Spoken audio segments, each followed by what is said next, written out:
Hello, everyone. Welcome to English Podcast for Everyone. This is episode number 48. We're really happy to be with you again today.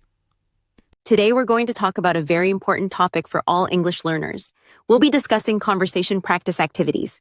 Yes, this is something many students ask us about. How can they practice speaking English more effectively? Exactly. Conversation is key to becoming fluent.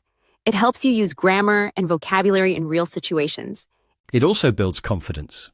When you speak more, you feel more comfortable. Let's start with why conversation practice is so important.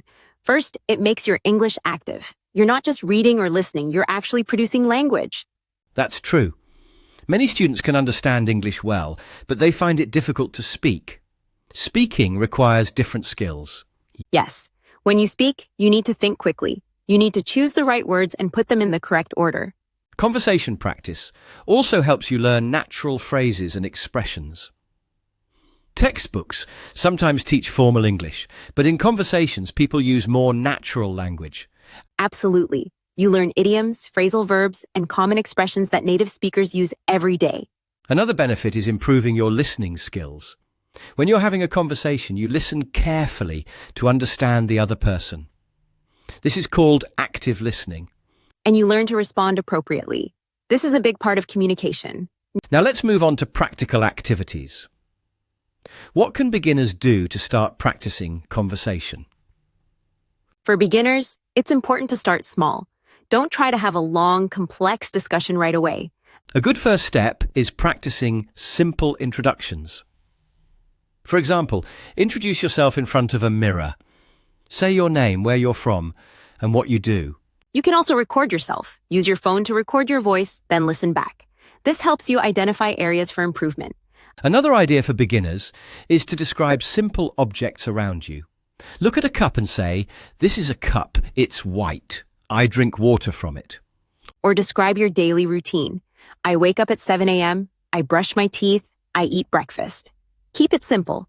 These activities help build a foundation. They get you used to forming sentences and speaking aloud. What about practicing with a partner? How can beginners do that? If you have a friend who's also learning English, you can practice together. Start with simple role plays. For example, one person is a customer and the other is a shop assistant. Practice buying something simple. Or practice ordering food at a restaurant. Use basic phrases like, "I would like," or "Can I have?" Remember, for beginners, focus on fluency, not perfection. Don't worry too much about mistakes at this stage. The goal is to speak. Yes, making mistakes is part of learning. It means you're trying. Now, let's talk about intermediate learners. These students have a basic understanding of English. They can form sentences, but they need to expand their vocabulary and improve their fluency. For intermediate learners, discussion topics can be more complex. You can talk about your hobbies, your favorite movies, or recent news. A great activity is to describe a picture. Find a photo online or in a magazine, then describe everything you see in detail. You can also compare two pictures. Talk about how they are similar and how they are different. This forces you to use more descriptive language. Another good practice is to summarize a short story or an article. Read something and then tell your friend about it in your own words. This helps with comprehension and also with organizing your thoughts in English. Role-playing can also be more advanced for intermediate learners. For example, you can role-play a job interview. Or a debate on a simple topic, like, is it better to live in the city or the countryside? Using thought-provoking questions can also be very helpful. Questions like, what is your biggest dream? Or, if you could travel anywhere, where would you go? These questions encourage longer answers and more personal expression. For intermediate learners, it's also good to start paying attention to connectives and transition words. Words like, however, therefore, in addition. On the other hand, these words make your speech more coherent and natural. And try to extend your answers. Instead of just saying, yes, try, yes, I agree because. This helps you develop your ideas and express them more fully. Finally, let's discuss activities for advanced learners. These students are already fluent, but they want to refine their English and sound more like native speakers. For advanced learners, discussions on abstract topics are excellent. Talk about philosophy, politics, or current global events. You can also engage in storytelling. Tell a detailed story about something that happened to you. Focus on using vivid descriptions, and varied vocabulary. Debates are also great for advanced learners. Choose a controversial topic and argue for or against it. This helps with critical thinking in English. Practicing paraphrasing is also very useful. Try to explain a complex idea in simpler terms, or rephrase what someone else said using different words. This shows a deep understanding of the language and flexibility in expression.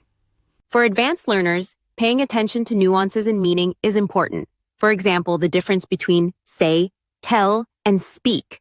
Or understanding subtle differences between synonyms. This makes your language more precise. Participating in discussions with native speakers or other advanced learners is highly recommended. This exposes you to different accents and speaking styles. And don't be afraid to challenge yourself.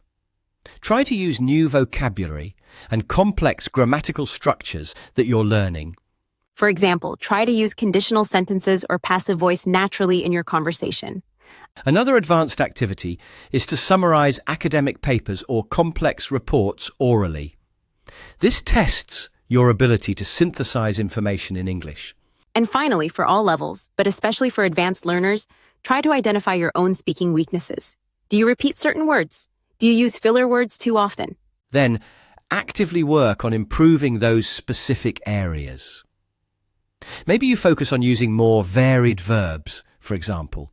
We've covered a lot today. From beginner to advanced, there are many ways to practice English conversation. The most important thing is to be consistent. Practice regularly, even if it's just for a few minutes each day. Don't be afraid to make mistakes. Mistakes are learning opportunities. Find a language partner, join a conversation group, or even talk to yourself in English. The more you speak, the better you will become. And remember to enjoy the process. Learning English should be fun. Thank you for joining us today on English Podcast for Everyone. We hope these tips help you on your journey to